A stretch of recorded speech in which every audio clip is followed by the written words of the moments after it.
नमस्कार। मेरा नाम प्रबुद्ध मिश्रा है और मैं सूक्ष्म शिक्षण कौशल के अंतर्गत उद्दीपन परिवर्तन कौशल के संबंध में बात करूंगा। उद्दीपन परिवर्तन कौशल का मुख्य उद्देश्य यही होता है कि पढ़ाई जाने वाली विषय वस्तु के प्रति छात्रों का ध्यानाकर्षण किया जाए। एक शिक्षक अपनी कक्षा को प्रभावी बनाने के लिए अनुदेशात्मक उद्देश्यों का चयन करता है, छात्रों से प्रश्न पूछता है, विषय वस्तु की व्याख्या करता है और उचित उदाहरण प्रस्तुत करता है। साथ ही साथ जहां आवश्यक होता है वह छात्रों को पुनर्बलन प्रदान करता है। इन क्रियाओं के साथ यह भी जरूरी होता है कि कुछ ऐसी क्रियाएं भी संपादित की जाएं जिससे छात्रों का ध्यानाकर्षण विषय वस्तु की ओर बना रहे। यदि छात्र पढ़ाई जाने वाले विषय वस्तु के प्रति ध्यान नहीं देते हैं तो सारी क्रियाएं, सारे कौशल व्यर्थ सिद्ध हो जाते हैं। यदि एक शिक्षक मूर्तिवत कक्षा में खड़ा रहे और अपने विषय वस्तु का शिक्षण करता रहे तो इस स्थिति से छात्र ऊब जाते हैं, आपस में कानाफूसी करने लगते हैं, इधर उधर देखने लगते हैं। अतः जरूरी होता है कि छात्रों का ध्यान विषय वस्तु की ओर आकर्षित किया जाए। ध्यान एक जटिल मानसिक प्रक्रिया होती है। हमारे आसपास के परिवेश में असंख्य उद्दीपन मौजूद होते हैं। उन अनेक उद्दीपकों में से किसी एक उद्दीपक को चेतना केंद्र में ला करके जब अनुक्रिया व्यक्त की जाती है तो वह स्थिति ध्यान की कहलाती है। इस प्रकार हम देखते हैं कि ध्यान एक चयनात्मक मानसिक प्रक्रिया है और ध्यान को विषय वस्तु की ओर स्थिर रखने के लिए शिक्षक को उद्दीपन में परिवर्तन करते रहना चाहिए। ध्यानाकर्षण दो तरीके से हो सकता है। पहला ये कि विषय वस्तु के प्रति छात्र आंतरिक रूप से अभिप्रेरित हो और दूसरा यह कि शिक्षक अपने शिक्षण को प्रभावी ढंग से प्रस्तुत करे। अतः शिक्षक जब भी विषय वस्तु को प्रस्तुत करता है छात्रों के सम्मुख तो उसको छात्रों के प्रविष्ट व्यवहार का ध्यान रखना चाहिए। छात्रों के प्रविष्ट व्यवहार में जिसमें हम कह सकते हैं कि छात्र का पूर्व ज्ञान क्या है, उसकी आयु क्या है, उसकी रुचि और योग्यता क्या है, और साथ ही साथ शिक्षक को स्वयं भी उत्साही और क्रियाशील बने रहना चाहिए। इसके लिए उसे अपने हाव भाव बदलते रहने चाहिए, दृश्य श्रव्य सामग्री में परिवर्तन करते रहने चाहिए और अपनी शब्दावली को प्रभावी ढंग से प्रयोग में लानी चाहिए। शिक्षक छात्रों का ध्यान अपनी ओर आकृष्ट यदि करना चाहता है तो वह अपने स्वर में उतार चढ़ाव, अपनी भाव भंगिमा में थोड़ा सा बदलाव, उपकरणों में या कहीं विराम लेते हुए इस तरीके से जो जानबूझकर नपातुला परिवर्तन करता है तो यह व्यवहार शिक्षक का उद्दीपन परिवर्तन कौशल कहलाता है। तो हम कह सकते हैं कि उद्दीपन परिवर्तन कौशल शैक्षिक उद्दीपनों में जानबूझकर नपे तुले ढंग से परिवर्तन करके छात्रों का ध्यानाकर्षण विषय वस्तु और शिक्षक की ओर लाया जाता है ताकि छात्र के अधिगम स्तर का आगे निरंतर प्रवाह बढ़ता रहे।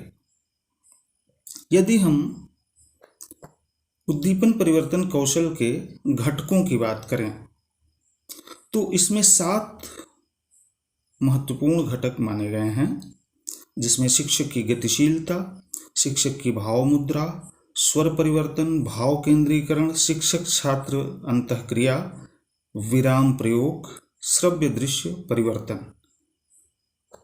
यदि थोड़ा सा विस्तार पूर्वक इन घटकों को समझें तो सर्वप्रथम हम शिक्षक गतिशीलता की बात करते हुए कह सकते हैं कि यदि कोई शिक्षक कक्ष में शिक्षण के दौरान स्थिर रहता है या न्यूनतम गतिशीलता प्रदर्शित करता है अपेक्षाकृत उस शिक्षक के जो कक्षा में अधिक गतिशील रहता है। तो गतिशील रहने वाले शिक्षक की कक्षा ज़्यादा जीवंत मानी जाती है, छात्र ज़्यादा ध्यान देते हैं। इसलिए यह उद्दीपन परिवर्तन के लिए महत्वपूर्ण क्रिया मानी जाती है। छात्रों के बीच जब शिक्षक पढ़ा रहा होता है तो वह दृश्य श्रव्य साधनों को दिखाने के लिए श्यामपट्ट पर लिख करके छात्रों की उत्तर पुस्तिकाओं को निरीक्षण के लिए इस प्रकार से अपनी गतिशीलता को सुनिश्चित करता है। यदि शिक्षक स्थिर नहीं है और कक्ष में शिक्षण के दौरान जानबूझकर नपे तुले ढंग से अपनी गतिशीलता को बनाए रखता है तो छात्रों का ध्यान शिक्षक की ओर बना रहता है और क्लास या कक्षा सजीव बनी रहती है। दूसरे घटक की हम बात करें कि शिक्षक की भाव मुद्रा। शिक्षक पढ़ाने के दौरान प्रसंगवश या भावानुसार अपनी भाव मुद्रा में परिवर्तन लाता है। यह भाव मुद्रा चाहे तो चेहरे के भाव से प्रदर्शित किया जा सकता है या आँखों से, हाथ के संकेतों से या फिर मुख मुद्रा के माध्यम से। कभी कभी हम आँखों का प्रयोग शाबाशी देने के लिए, स्नेह से देखने के लिए, आश्चर्य व्यक्त करने के लिए करते हैं। और यदि शिक्षक शिक्षण के दौरान भाव मुद्रा को प्रदर्शित करने में आँखों का प्रयोग करता है तो वह एक बदला हुआ उद्दीपक छात्रों के सम्मुख प्रस्तुत करता है। इसी के साथ साथ जैसे कि हम हाथ परिवर्तन या हाथों की गति की बात करें जिसमें उंगलियों का प्रयोग भी शामिल होता है।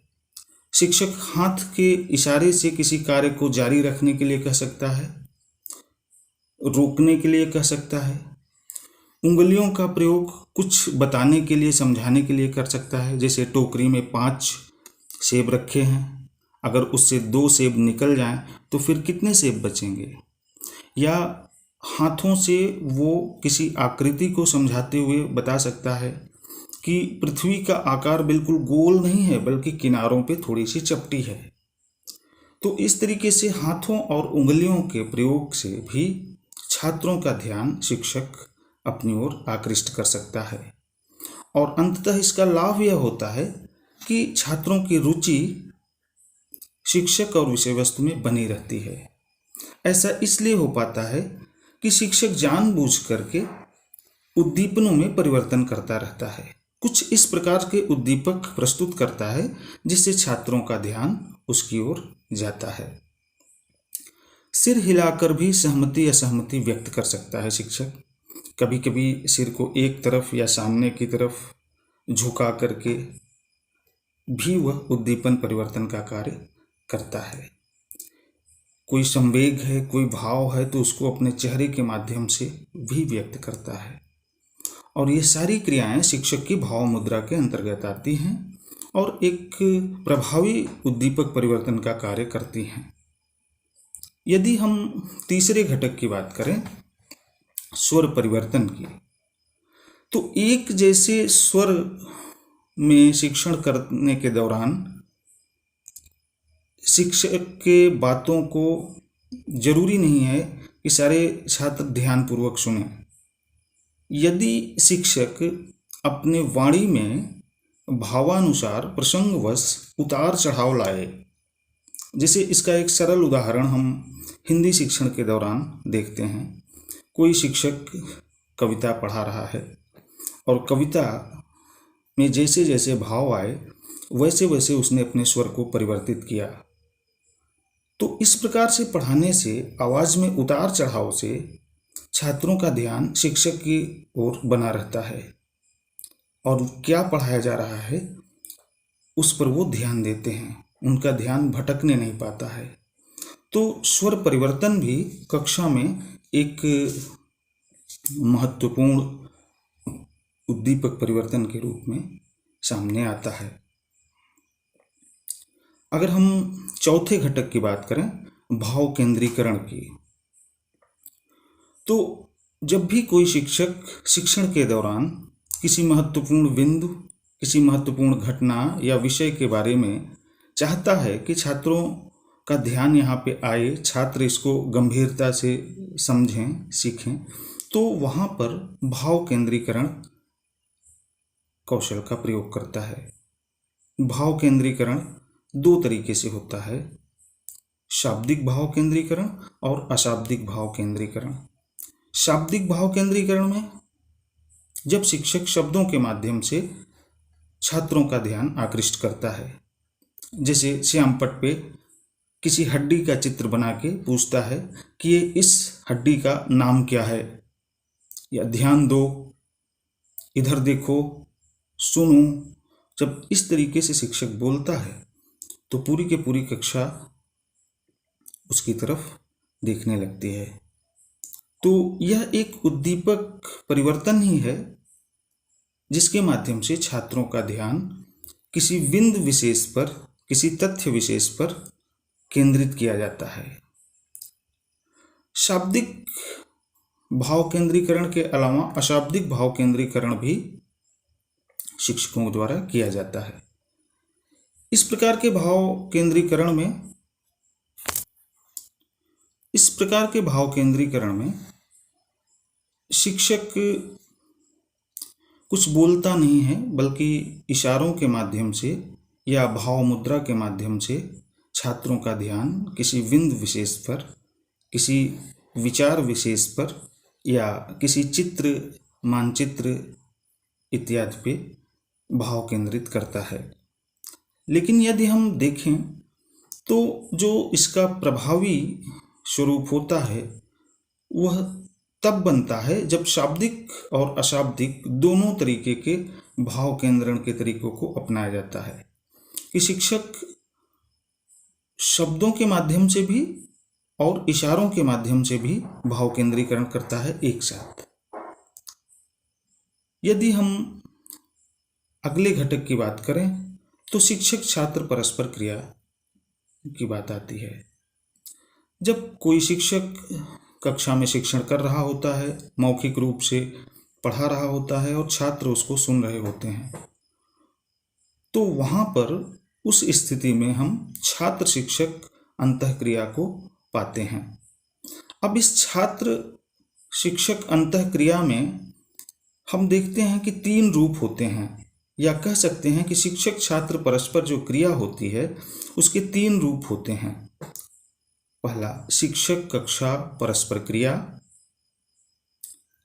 दूसरा, शिक्षक छात्र परस्पर क्रिया। तीसरा, छात्र छात्र परस्पर क्रिया। यदि शिक्षक छात्र परस्पर क्रिया में हम पहले प्रकार की क्रिया की बात करें, जिसमें शिक्षक छात्र आपस में अंतःक्रिया करते हैं, ऐसी परिस्थिति में शिक्षक कोई प्रश्न कक्षा में प्रेषित करता है बगैर किसी विद्यार्थी का नाम लिए, और उसका उत्तर कक्षा के सारे छात्र एक साथ देते हैं या बारी बारी से देते हैं।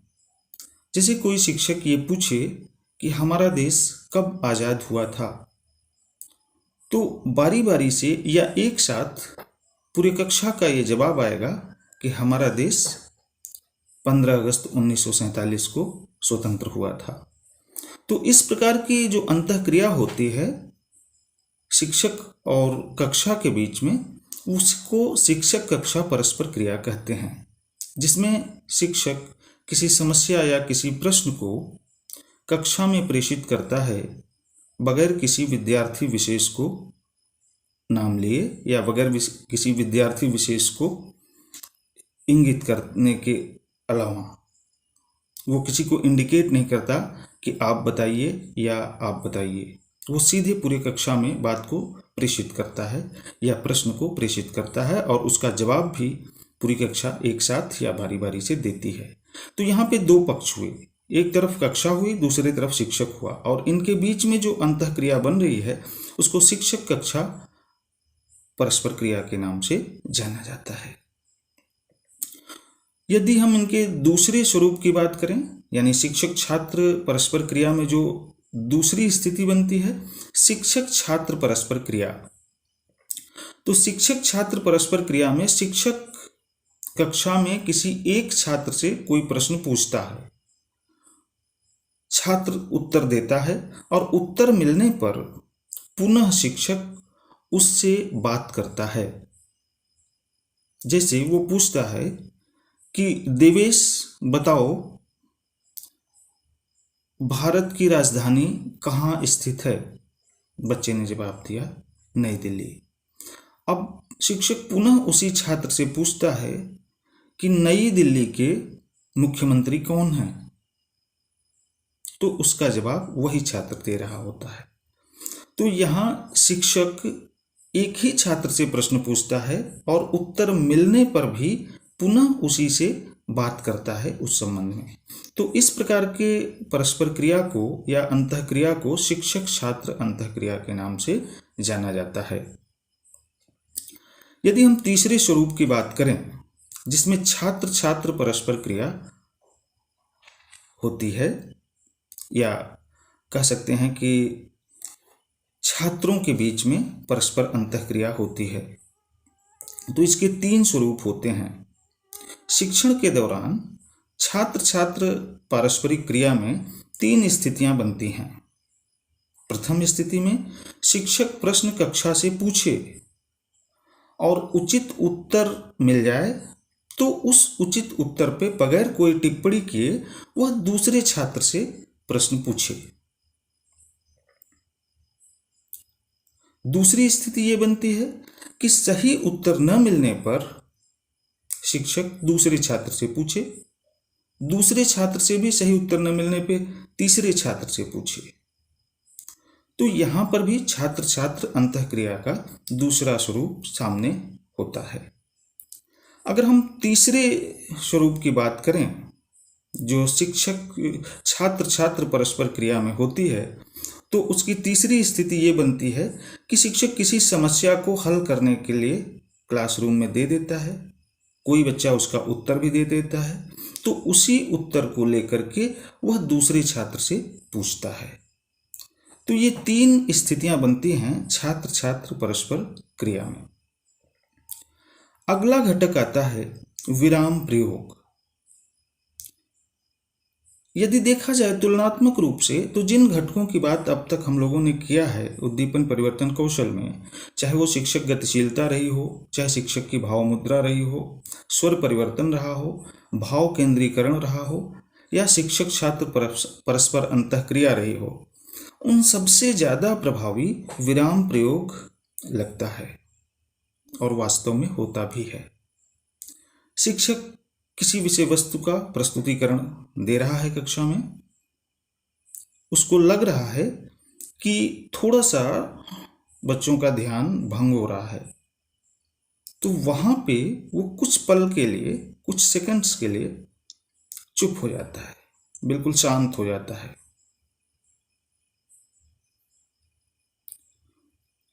जब शिक्षक इस तरीके से मौन का प्रयोग करता है या विराम का प्रयोग करता है शिक्षण के दौरान, तो छात्रों में एक कौतूहल जगता है कि क्या बात है, शिक्षक रुक क्यों गए, क्या बताना चाहते हैं, क्या हुआ। तो इस तरीके का कौतूहल और जिज्ञासा तुरंत ही ध्यान छात्रों का शिक्षक की ओर केंद्रित करने के लिए विवश करता है। तो विराम प्रयोग एक अत्यंत प्रभावी घटक माना जाता है उद्दीपन परिवर्तन कौशल में। यदि हम अंतिम घटक की बात करें इसके श्रव्य दृश्य परिवर्तन की, तो श्रव्य दृश्य परिवर्तन में शिक्षक अपनी विषय वस्तु को प्रस्तुत कर रहा होता है और वहाँ कुछ बोल रहा होता है और बीच में कोई चित्र, कोई चार्ट या कोई मॉडल इस तरीके से प्रस्तुत कर सकता है कि अभी तक तो शिक्षक बोल रहा था लेकिन अभी उसने तुरंत बदलाव कर दिया। जैसे वो कुतुब मीनार के बारे में बता रहा है और फिर अगले ही पल कुतुब मीनार का चित्र सामने प्रस्तुत कर दे। तो इस प्रकार शिक्षण में जो श्रव्य दृश्य परिवर्तन होता है, यह भी ध्यानाकर्षण का केंद्र बन जाता है, क्योंकि यह भी उद्दीपन में परिवर्तन कर देता है। तो इस प्रकार हम लोगों ने उद्दीपन परिवर्तन कौशल के विभिन्न घटकों के बारे में संक्षेप में जाना। अब जानते हैं कि इस कौशल का प्रयोग जब हम करें या शिक्षक करता है तो उसे कौन कौन से सावधानियों का ध्यान देना होता है। ठीक है, यह कौशल छात्रों का ध्यानाकर्षण करता है, लेकिन यदि अनावश्यक इसका प्रयोग किया जाने लगे, जहां आवश्यकता नहीं है या जहां उपयुक्त अवसर नहीं आया और अनुपयुक्त घटकों का प्रयोग हम वहां पे करने लगें, तो फिर यह छात्रों का ध्यानाकर्षण नहीं कर पाता है, बल्कि उससे शिक्षक को एक खराब अनुभूति हो सकती है कि इसका प्रभाव छात्रों पे नहीं पड़ा। कहने का आशय यह है कि इस कौशल का और इसके घटकों का प्रयोग अनावश्यक रूप से न करें। जब भी इसका प्रयोग किया जाए, शिक्षण के मध्य में उचित प्रसंग आने पर नपे तुले ढंग से करना चाहिए। किसी एक घटक का प्रयोग करते समय हम ध्यान रखें कि कहीं हम उसके आदी तो नहीं बन गए, क्या हम बार बार वही घटक तो नहीं इस्तेमाल कर रहे हैं। जैसे हाथों के प्रयोग को कुछ भी शिक्षक पढ़ा रहा है, हमेशा हाथों को हिलाता रहे, हमेशा हाथों को पढ़ाता रहे, तो यह प्रभावी नहीं रह जाता है, बल्कि छात्रों में ये चर्चा का विषय हो जाता है कि यह शिक्षक जब पढ़ाते हैं तो अपने हाथों को इधर उधर बेवजह घुमाते रहते हैं। तो इस तरीके की बातों से एक शिक्षक को बचना चाहिए। इस कौशल के प्रयोग के दौरान इस प्रकार की सावधानी को ध्यान में रखना चाहिए। इस कौशल को शिक्षण के दौरान, शिक्षण के मध्य में जहां आवश्यक हो, बहुत ही नपे तुले ढंग से इसका प्रयोग करना चाहिए, तभी इसके वांछित परिणाम हमको प्राप्त होते हैं। तो आज हम लोगों ने उद्दीपन परिवर्तन कौशल के संबंध में जाना। धन्यवाद।